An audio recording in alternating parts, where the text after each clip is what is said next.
Hi guys, a very warm welcome to all of you. Fyodor Dostoevsky की brother कामज़ोफ, इसके बारे में मैं आपसे डिस्कस कर रहा हूँ। तो पार्ट 1 मैंने ऑलरेडी बना दिया है, और अगर आपने नहीं देखा है तो पहले पार्ट 1 देखिए, अदरवाइज़ वीडियो समझ में नहीं आएगा बीच में से आपको। तो पार्ट 2 में क्या है, हमें यहाँ मालूम पड़ता है पार्ट 1 में कि जो ब्रदर कामज़ोव हैं, उनके जो फादर हैं फेडोर कामज़ोव, वो किस टाइप के इंसान हैं।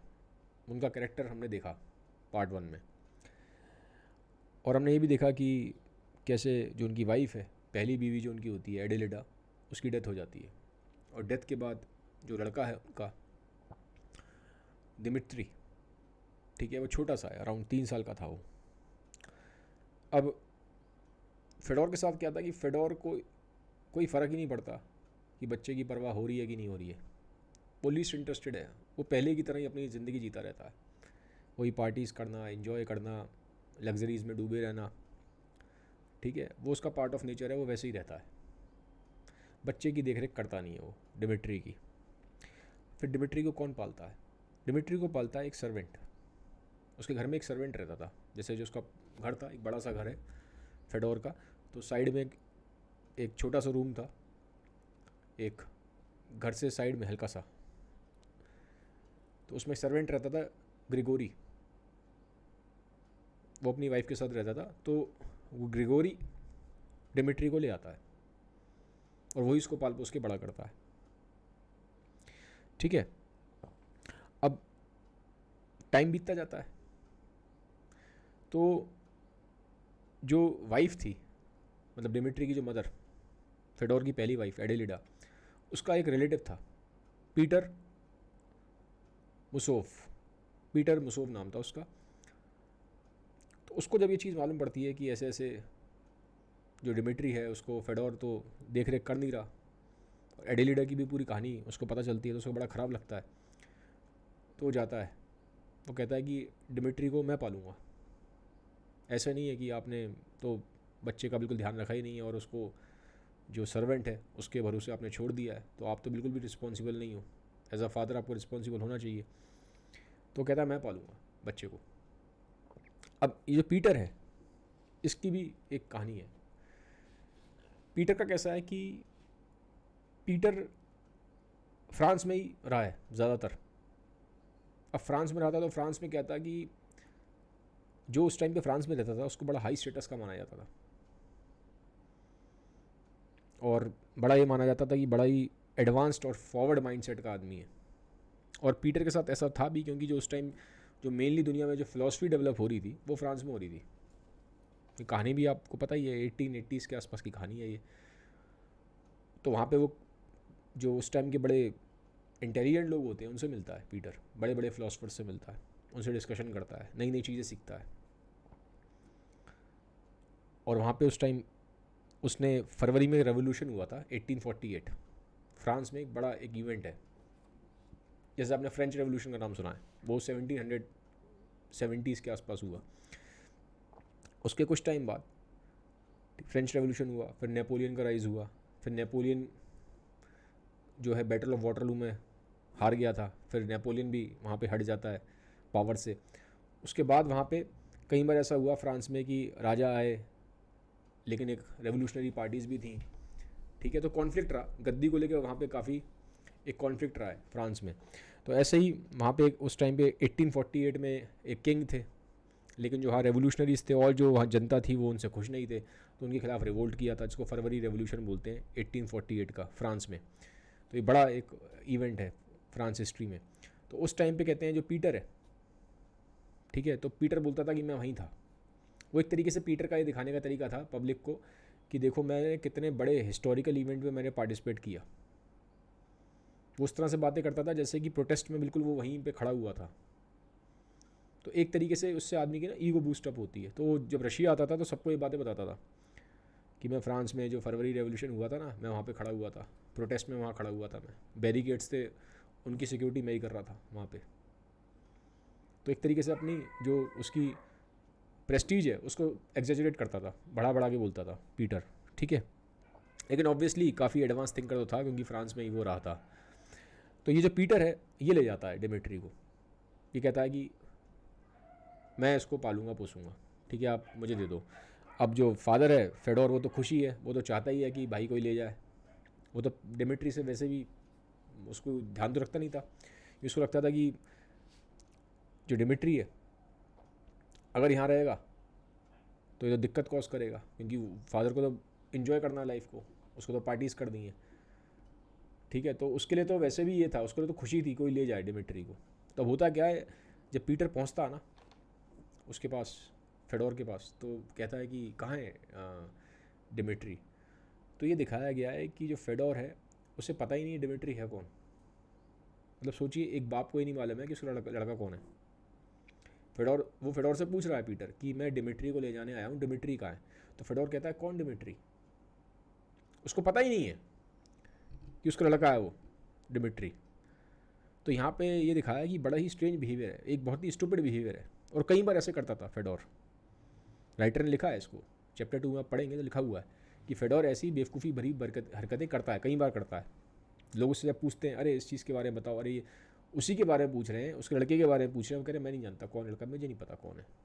और वैसे कहने को पैसे के मामले बहुत शातिर है, लेकिन अपने लड़के का उसको मालूम नहीं है। तो जो पीटर होता है वो हैरान होता है, कहता है यार कैसा बाप है, इसको ये नहीं मालूम लड़का कहाँ है इसका। खैर जो भी होती है बात, तो पीटर उसको अडॉप्ट कर लेता है डिमिट्री को, और अपने साथ लेके चला जाता है। वो जो टाउन में रहता था फेडोर, उसको छोड़ के दूसरे टाउन में रहता था पीटर। और पीटर पैसे वाला है, उसके पास काफ़ी ज़मीन जायदाद है, काफ़ी उसके पास पैसा था पीटर के पास। लेकिन होता क्या है, डिमिट्री की किस्मत जो है बड़ी अच्छी नहीं है, जहाँ तक इस चीज़ का बात आती है कि इसको एक अच्छी परवरिश मिले। क्यों अच्छी नहीं है? पहले तो फेडोर ने ध्यान नहीं दिया, पाला उसके सर्वेंट ने, ग्रेगोरी से लेके चला गया पीटर। लेकिन पीटर भी कुछ टाइम बाद क्या करता है, उसको छोड़ के चला जाता है फ्रांस। उसको पीछे छोड़ के चला जाता है एक लेडी के पास, ठीक है। वो लेडी उसको पालती पोसती है डिमिट्री को, लेकिन थोड़े टाइम बाद उस लेडी की भी डेथ हो जाती है। अब फिर लेडी की जो डॉटर होती है उसके पास आ जाता है डिमिट्री। तो ऐसे करीबन 4 फैमिलीज चेंज हो गई डिमिट्री के बड़े होते होते। तो बड़ा ही उसकी अपब्रिंगिंग है वो बड़ी ही टर्मोइल वाली है, एक स्मूथ अपब्रिंगिंग नहीं है डिमिट्री की। पहली चीज़ तो ये क्लियर होती है। अब होता क्या है, तो ऐसे तो घर बदलता रहा डिमिट्री पूरे चाइल्डहुड में, यही नहीं मालूम पड़ा कि उसको गार्जियन कौन है, उसका असली गार्जियन है कौन, क्लियर ही नहीं हुआ उसको। फिर जब वो बड़ा हुआ तो आर्मी ज्वाइन कर लेता है, ठीक है। और ये बात ध्यान रखिए, डिमिट्री फिजिकली बहुत स्ट्रॉन्ग है, ताकत बहुत है उसके अंदर, ठीक है। ये मैंने आपको बताया भी था कि उसने अपनी मदर से काफ़ी इनहेरिट किया, क्योंकि जो डिमिट्री की मदर थी, फेडोर की पहली बीवी एडेलिडा, वो भी बहुत ज़्यादा स्ट्रॉन्ग थी, ठीक है। तो डिमिट्री भी बहुत एकदम पावरफुल है, strength wise he is very very powerful. So what happens कि वो आर्मी को ज्वाइन कर लेता है और उसको एक ऑफिसर की रैंक मिलती है। लेकिन कुछ टाइम बाद क्या होता है, उसको ऑफिसर की रैंक से डिमोट कर देते हैं, ऑफिसर की रैंक से उसको डिमोशन हो जाता है उसका, और उसको एक लो रैंक पे पोजीशन दे दी जाती है। लेकिन फिर उसकी किस्मत बदलती है। होता क्या है, एक बार उसको ड्यूअल फाइट करना था। रशिया में ड्यूअल होते थे। ड्यूअल क्या होता है, 1-on-1 फाइट होती है, या तो तलवार से होगी या बंदूक से होगी। 2 आदमी होंगे, आमने सामने खड़े होंगे, 1-on-1 फाइट होगी। अब बहादुर बहुत था, डिमिट्री बहुत बहादुर है, ठीक है। वो एक तरीके से इंसान के जो पैशंस हैं उसको रिफ्लेक्ट करता है।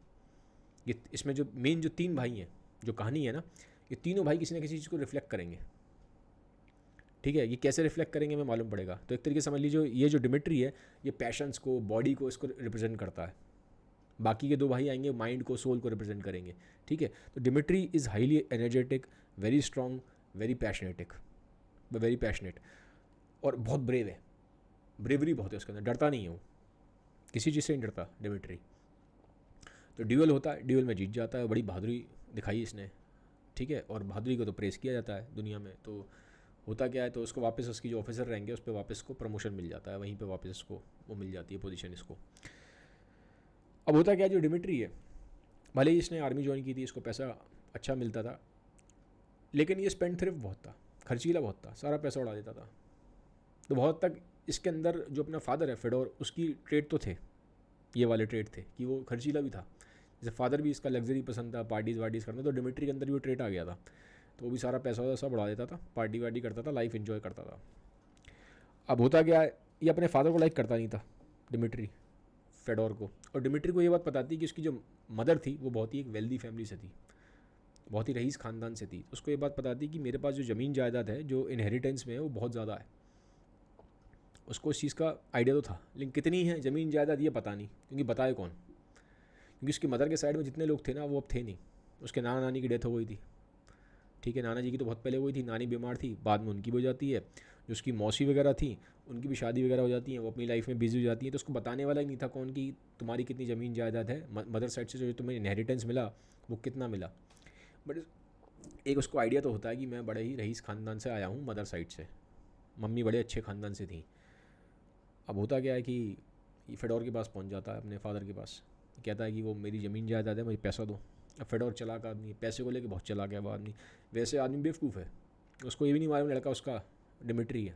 जब पीटर उसके पास आया उसको अडॉप्ट करने के लिए डिमिट्री को, तो उसको यही नहीं पता था कि डिमिट्री मेरा लड़का भी है।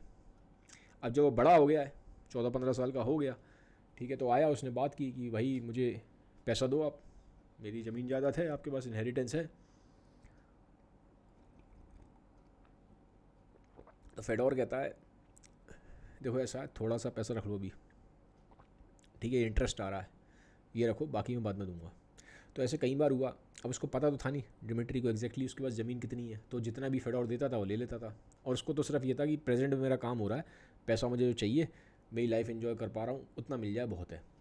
तो ऐसे कई बार होता रहा, कई साल निकल गए। अब एक टाइम ऐसा हुआ डिमिट्री को लगने लगा कि यार कहीं ना कहीं पैसा ज़्यादा है और मुझे बहुत कम दिया जा रहा है, मुझे बेवकूफ़ बनाया जा रहा है। तो ये पहुँच जाता है अपने फादर के पास दोबारा, फेडोर के पास। अब यहाँ पंगा हो जाता है, बाप बेटे की लड़ाई हो जाती है। पंगा क्या होता है, डिमिट्री कहता है कि मुझे सुनने में आया, मुझे समझ में आया कि ज़मीन मेरी बहुत है, जायदाद मेरी बहुत है, मेरे को इनहेरिटेंस से बहुत पैसा मिलना चाहिए, और आप मुझे सिर्फ बहुत स्मॉल अमाउंट देते हो, सिर्फ चिल्लड़ पकड़ा देते हो आप मुझे, पैसा बहुत है। अब देखो जो फेडोर है वो कितना चला गया, वो कहता है डिमिट्री मैं तुम्हें इतना पैसा दे चुका हूँ, इतने सालों में तुम्हें थोड़ा थोड़ा करके तुम्हें बहुत पैसा दे दिया है, इनफैक्ट अब तुम्हें पैसा मुझे वापस करना चाहिए, मैं तुम्हें इतना पैसा दे चुका हूँ कि तुम्हें मुझे पैसा वापस करो। अब वो गेम पलट रहा है, फेडोर उल्टा उससे पैसे मांग रहा है, वो उससे पैसे मांगने आया है डिमिट्री फेडोर से, फेडोर उल्टी कहानी पड़ रहा है कि मैं तुम्हें इतना पैसा दे दिया, अब तुम मुझे वापस करो। तो डिमिट्री गुस्सा आ जाता है, वो कहता है ये क्या बात हुई, आप तो धोखा कर रहे हो, चीट कर रहे हो। फेडोर कहता है देखो कोई धोखा वोखा नहीं है, एक एग्रीमेंट था, मैंने तुम्हें एग्रीमेंट दिया था, तुमने खुद ही उस एग्रीमेंट पे साइन किया है। अब डिमिट्री कहता है कौन सा एग्रीमेंट, मैंने किसी एग्रीमेंट पे साइन नहीं किया, झूठ है ये। वो कहता है देख लो। अब वहाँ पे दोनों की लड़ाई हो जाती है, कॉन्फ्लिक्ट हो जाता है, हीटेड आर्ग्यूमेंट्स हो जाते हैं। तो बाद में फिर ये बात पहुँच जाती है कोर्ट कचहरी तक। डिमिट्री तो कहता है, वो फेडोर जो फादर है वो तो कहता है तुमने साइन किया एग्रीमेंट पे, देख लो कि मैं जो ज़मीन जायदाद है मेरी, मैंने सारी अब अपने फादर के नाम कर दी, जो इनहेरिटेंस मिली थी मदर साइड से। डिमिट्री कह रहा मुझे पता ही नहीं, मैंने तो कोई ऐसा साइन ही नहीं किया, ये सब झूठ है। तो बात पहुंच जाती है कोर्ट तक। तो इसमें क्या है, जो बाप बेटे की लड़ाई है बहुत ज़्यादा बढ़ जाती है, काफ़ी ज़्यादा कलेश हो जाता है, ठीक है। तो यहाँ पे हमें मालूम पड़ता है कि इनके बीच में जो है काफ़ी ज़्यादा कॉन्फ्लिक्ट हो जाता है। ये फिर अब डिमिट्री घर पे रहता नहीं था कभी भी, फेडोर के घर पे नहीं रहा, बस आता था पैसे लेके चला जाता था, क्योंकि वो लाइक नहीं करता था फेडोर को, लाइक नहीं करता था फेडोर को। लेकिन अब इसके बाद से इतना कॉन्फ्लिक्ट हो गया कि वो आएगा ही नहीं, मिलने ही नहीं आता, शक्ल देखने ही नहीं आ रहा वो फेडोर की। ये बात कोर्ट तक पहुंच गई, ठीक है। तो ये तो है इसकी कहानी डिमिट्री की। अब कहानी आती है दो भाई हैं और भी हैं। मैंने आपको बोला था पहले वीडियो में, जो फेडोर है उसकी दो बीवियाँ हैं।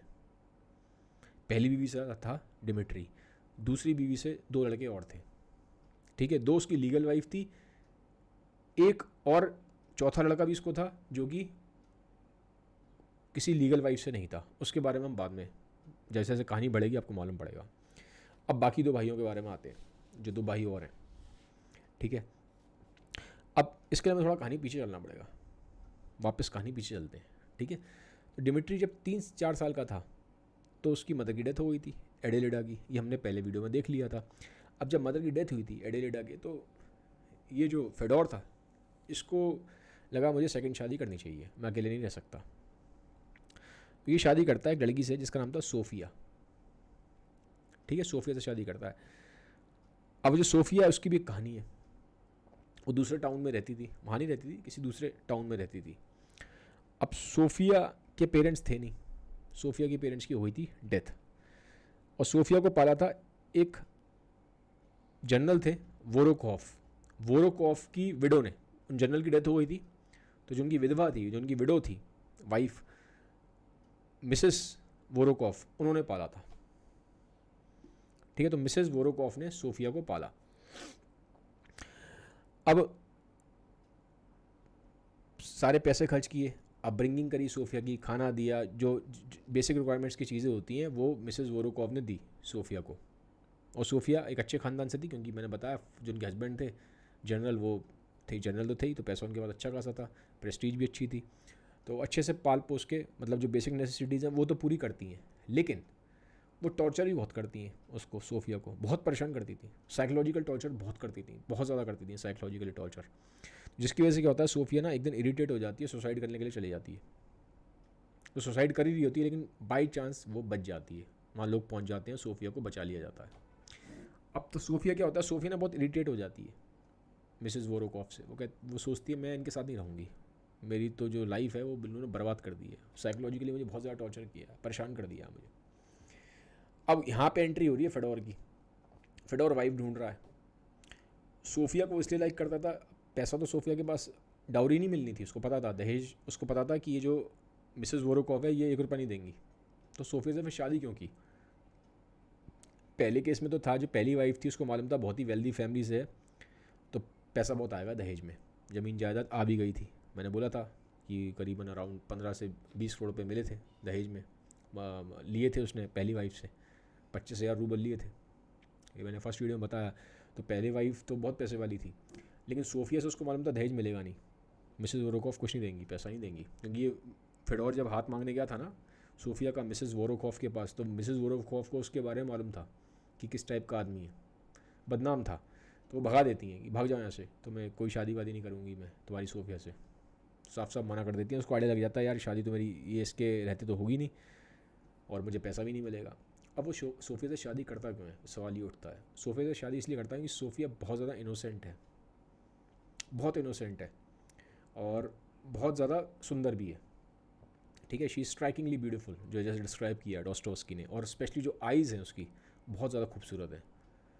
ठीक है, तो वो जो उसकी आइज़ हैं, उसका इनोसेंस है, उसको देख के एकदम बिल्कुल वो चार्म हो जाता है, वो कहता है मैं शादी से करूँगा। और सोफिया को था कि भाई मुझे कैसे भी करके यहाँ से मैं बाहर निकलूँ, वो इरिटेट थी वो मिसेस वोरोकॉफ से, तो उसके साथ भाग जाती है फेडोर के साथ।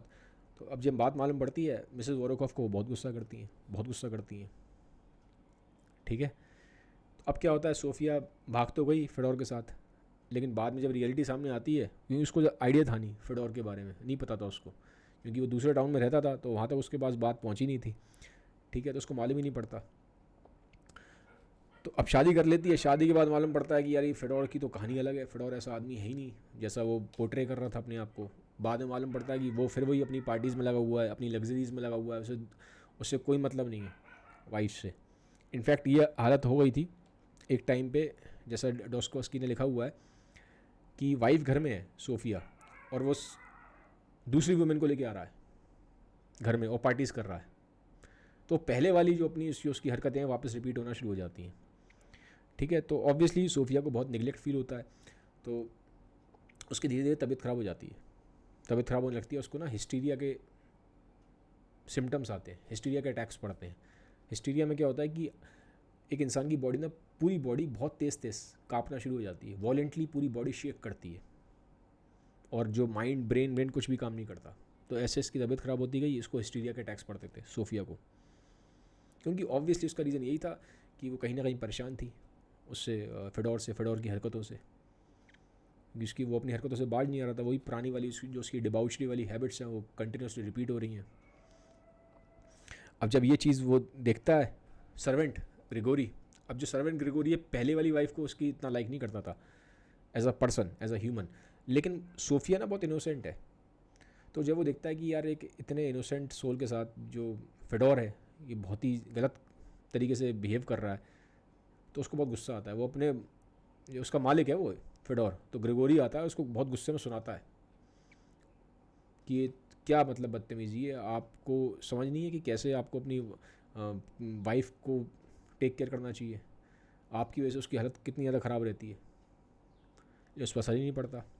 लेकिन ग्रेगोरी स्टैंड लेता है, ठीक है, उसकी हेल्प करने की कोशिश करता है, एटलीस्ट साइकोलॉजिकल स्टैंड तो ले ही रहा है, वॉइस तो रेस कर ही रहा है कि तुम गलत हो, कोई रियलाइज़ तो करा रहा है फेडोर को कि तुम गलत हो, तुम गलत कर रहे हो। खैर टाइम निकलता जाता है और सोफिया की तबीयत ख़राब होती है और करीबन 8 साल हो जाते हैं शादी को उनके। तो 8 साल के बाद सोफिया की डेथ हो जाती है।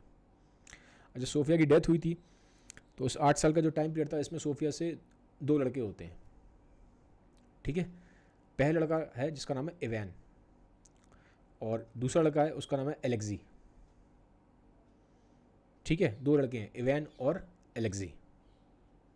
अब इन दोनों का कैरेक्टर कैसा है ये हम कहानी में आगे आगे जैसे जैसे बढ़ेंगे देखते जाएंगे, ठीक है। अब ये मदर की डेथ हो गई और फेडोर पहले की तरह है, जैसे उसने डिमिट्री के साथ किया था वही इसने बाकी 2 लड़कों के साथ किया। सोफिया की डेथ होने के बाद उससे कोई परवाह नहीं है कि मेरे बच्चे हैं भी कि नहीं है, उसे कोई मतलब नहीं है कि लड़के मेरे एग्जिस्ट करते भी हैं या नहीं करते। मतलब जो बाप की एक जिम्मेदारी होती है कोई जिम्मेदारी वो नहीं निभाता था, वो अपना फिर वही पार्टीज़ में अपना वही उसी लाइफस्टाइल में वो अपना इंगेज रहता है। तो फिर ये 2 बच्चों को कौन पालता है? इन 2 जो लड़के हैं इवैन और एलेक्जी, इनको फिर वापस वो जो सर्वेंट है ग्रिगोरी वो अपने पास लेके जाता है जैसे वो पहले डिमिट्री को लेके गया था। तो इन बच्चों की किस्मत भी वैसी बनती है, ठीक है। अब होता क्या है यहाँ पे,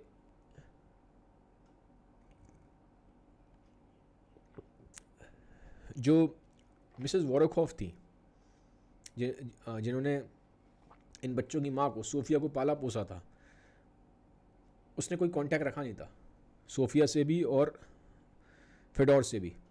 8 साल शादी के उनकी हुए थे, क्योंकि वो उस चीज़ को लेकर वो खफा थी, उसको बड़ा एक गुस्सा था, ग्रस्त था कि भाग के शादी करी है और वो लाइक करती नहीं थी फेडोर को। लेकिन उसको सारी की सारी जो भी इनके बीच में जो कॉन्फ्लिक्ट्स थे और जो उसकी हालत थी सोफिया की इन 8 सालों में क्या हुआ उसके साथ, उसको पूरा पता था। अब जब डेथ हो गई और उसको मालूम पड़ा कि जो बच्चों को सर्वेंट ग्रिगोरी पाल रहा है और ये जो फादर है ये तो बिल्कुल अपनी वापस पुरानी वाली हरकतों में, पुरानी अय्याशियों में डूबा हुआ है, उसको मतलब ही नहीं है अपने लड़कों से, तो उसे गुस्सा आता है। अब वो आती है इन बच्चों की हेल्प करने के लिए। अब जब आती है, जैसे ही ऑलरेडी मैंने बताया था कि वो एक बहुत प्रेस्टिजियस बंदी है और स्ट्रॉन्ग कैरेक्टर की है, मतलब हाईली डिटर्मिंड है, फर्म है और ऑलरेडी उसे उसका बैकग्राउंड है बहुत स्ट्रॉन्ग है, तो स्ट्रॉन्ग लेडी है। वो आती है, वो पहले तो देखती है जो फेडोर है, जो बाप है फेडोर, उससे उससे मिलती है कमरे में जहाँ पे वो उसका बड़ा सा एक हॉल है, एक ड्राइंग रूम टाइप का होता है, वहाँ बैठा हुआ है। लेकिन फेडोर की हिम्मत नहीं होती कि आँख मिला पाए, क्योंकि उसको पता था शर्मिंदगी तो महसूस हो रही है, एम्बेरसिंग तो महसूस था उसको कि उसने क्या किया, तो सोफिया के साथ क्या किया। सोफिया की जो डेथ के पीछे कहीं ना कहीं साइकोलॉजिकल रीज़न तो था ही वो, और जब लड़कों के साथ उसने किया उसकी भी एक आदमी को अंदर से तो पता ही होता है कि वो गलत है, तो उसकी हिम्मत नहीं थी कि वो आंखें मिला पाए, ठीक है, मिसेज़ वोरोकॉफ से। मिसेज़ वोरोकॉफ आती हैं और फेडोर में 2 थप्पड़ मारती हैं पहले और 3 बार उसके बाल खींचती हैं, ठीक है। लेकिन कुछ बोल नहीं पाता फेडोर, बोले किस उससे, गलती तो की थी उसने, बहुत बड़ी गलती की थी, ठीक है। और फिर वो जाती हैं उसके पास, ग्रिगोरी के पास, जो जिसने पाला है, जहाँ पे जो बच्चे हैं, बच्चे वहाँ तो थे ही नहीं घर में, उसको मालूम पड़ता है ग्रिगोरी के पास है, तो वो ग्रिगोरी के पास जाती है जो घर के बगल में एक सर्वेंट रूम है वहाँ रहता था। ग्रिगोरी के पास जाती है, वहाँ देखती है 2 बच्चे हैं, इवैन और एलेक्जी। एक थप्पड़ वो ग्रिगोरी को भी मारती है।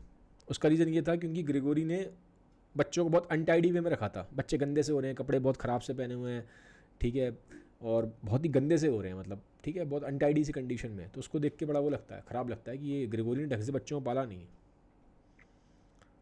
ठीक है। और फिर वो उन बच्चों को लेके दोनों को बाहर जाती है वापस, ठीक है। जो उस टाइम घोड़ा गाड़ी वगैरह चलते थे, कैरेजेस बड़े बड़े, तो वापस बच्चों को लेके जाती है।